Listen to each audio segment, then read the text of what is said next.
This is 2024's beautiful wedding. Warning, spoilers ahead. Our story begins in Mexico as we find out that Abby and Travis are having quite a bit of trouble with their couples counseling before getting married. Father Pedro thinks that the only way to help them is if they start their story from the beginning. We get a quick recap of how they fell in love while Travis was fighting. Oh, this is a great way to put a plug in here. Go check out my recap of Beautiful Disaster.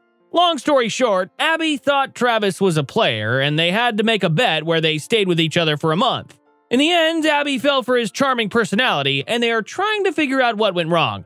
Basically like most relationships in the end. 6 days prior to this counseling session, Abby and Travis wake up in Las Vegas, and it turns out that Travis is in bed with Shep instead. Abby ends up waking up on the floor, and it turns out that Shep and America have been staying with them. When they go to the living room, they see a photo montage of their previous night, and while it seemed fun with gambling and tattoos, it turns out that Abby and Travis actually got married too. Travis decides to try and make the most of the situation, but Abby just throws up on him. A traditional Las Vegas wedding. Moments later, Benny calls to have them settle their debt from the fight that never happened in the previous film, and Abby thinks that it's all a bluff. Just then, there's a knock at the door, and after mistaking a hand for a weapon, Travis and Shep end up torturing the poor worker who was just trying to do his job, and they leave the hotel. They go to meet their friend for help, but they're met by Buzz instead. Buzz agrees to fly all of them to Mexico with no questions asked, and Abby pays him his money so they can get on their way. Abby opens up about how she's scared about being married, but Travis puts her mind at ease after telling her how much he loves everything about her. Buzz lands them at their getaway resort, and he goes on his way. There are definitely worse places to run away from a Las Vegas gangster at, and Sancho is about as charismatic as a greeter as you'd hope to find, too. This is a win-win situation so far. Abby gets a little distracted by one of the shirtless workers, but Travis pulls her back to the group. Sancho's takes the group to the villa to show them where they're staying, and Travis carries Abby over the threshold of the bedroom door. Abby loves every bit of the room, but Travis can only think about consummating the marriage. Cue the mariachi band! Because who doesn't want a live mariachi band in sombreros watching them get it on from the window?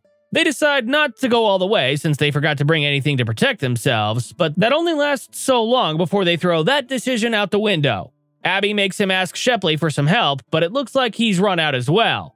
Oh well. That night, Travis decides to take Abby out for a romantic dinner, and Abby gives Travis a little present she made. It looks as though she made a pro or con list while on the helicopter to help her figure out if she wants to stay married, and Travis isn't too keen on doing this. During dinner, Abby tries to talk to him about her life, but Travis is too preoccupied by the NBA Finals going on. He leaves the table a few times to check on the score, but when Abby goes to check on him after hearing rambunctious screaming, she finds out that he was lying to her. You know all of this is going on the pros and cons list. Not on the good side either. What makes things better?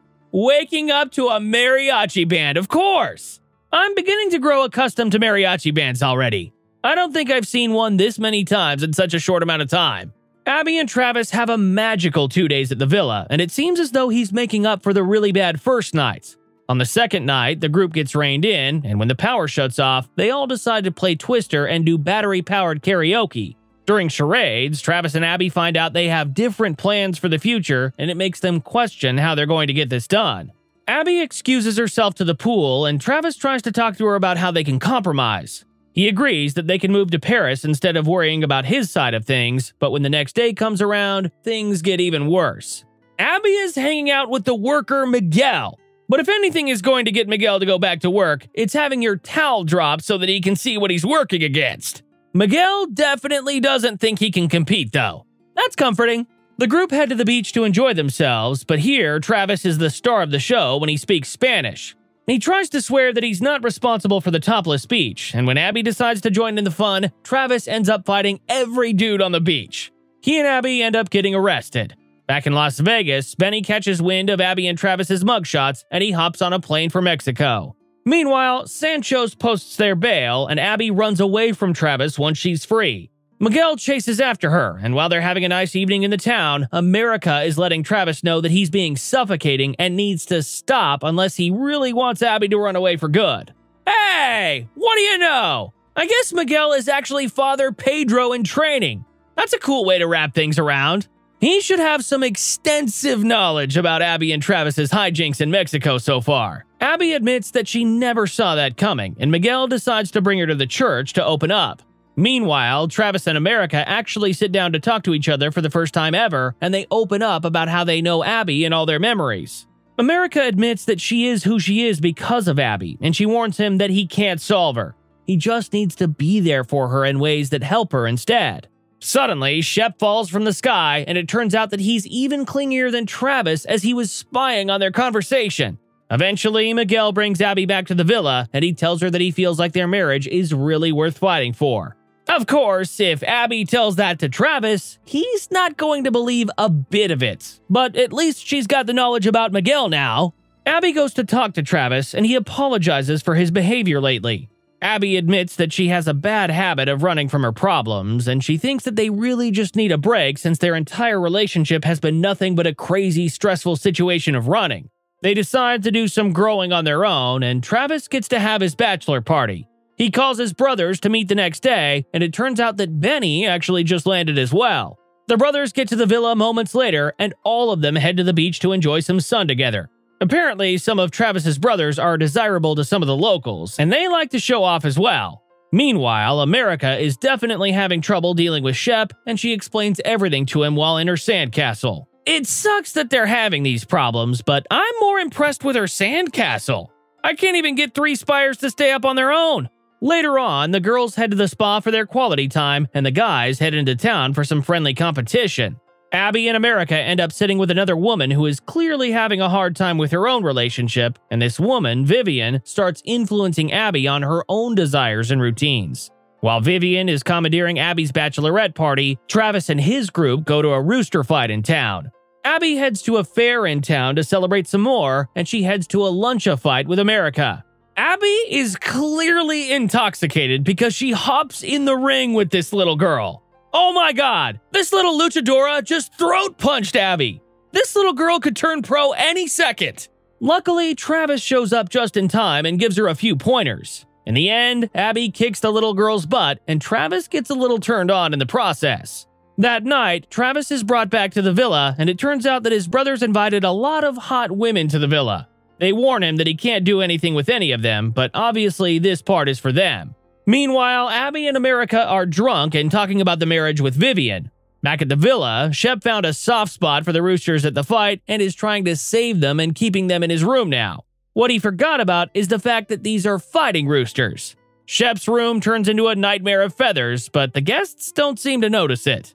Benny is there now, but he's not really too focused on the task at hand now. He's more worried about his boyfriend who left him.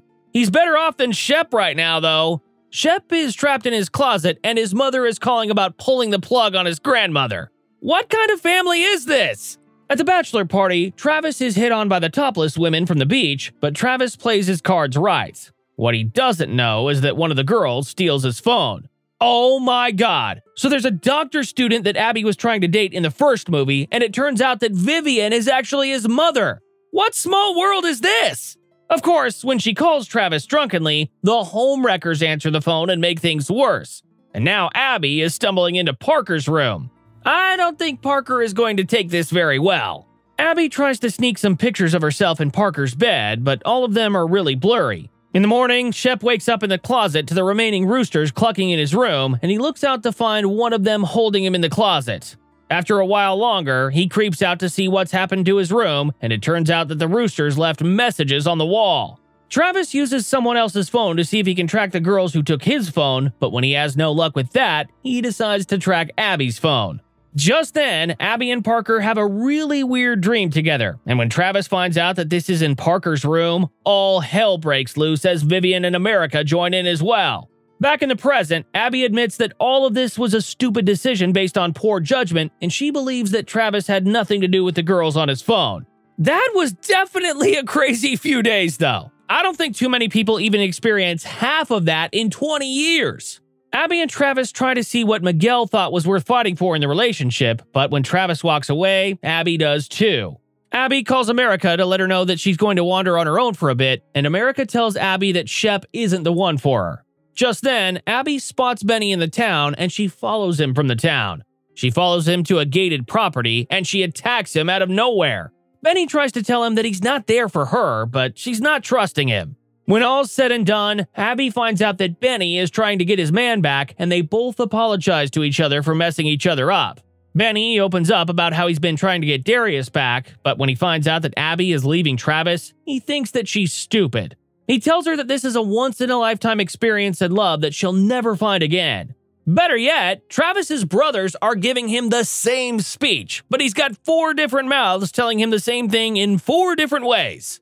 And good timing! There's Muddy, Abby, and Benny. How much do you think there's going to be a third one about them fighting for a child or something? Travis, George of the Jungles himself, down to Abby, and he kisses her. The kiss transitions into a wedding ceremony with loved ones surrounding them, and things seem to be going their way again. And the mariachi band is back. After the ceremony, Travis's brothers give Abby the ring that their mother had when she was alive, and they tell her how happy they are to have her in the family. Abby thanks them for the gesture, and now it's time to fix Shep's issues. America and Shep end up back together on their own, and she admits that hearing the story of him freeing the roosters made her change her mind. Now it's Benny's turn for a happy ending, and it looks like he's going to get his chance with Sanchos. I was more excited about Sanchos getting a happy ending, honestly. Sanchos deserves a 5-star rating for making the stay at the villa that entertaining. Abby and Travis admit that they're truly happy with one another, and they kiss to their happiness. Then the credits roll. Thank you for watching, and I hope you enjoyed the video. Don't forget to like and subscribe for more like this one. Comment what you think I should watch next, and I'll see you in the next video.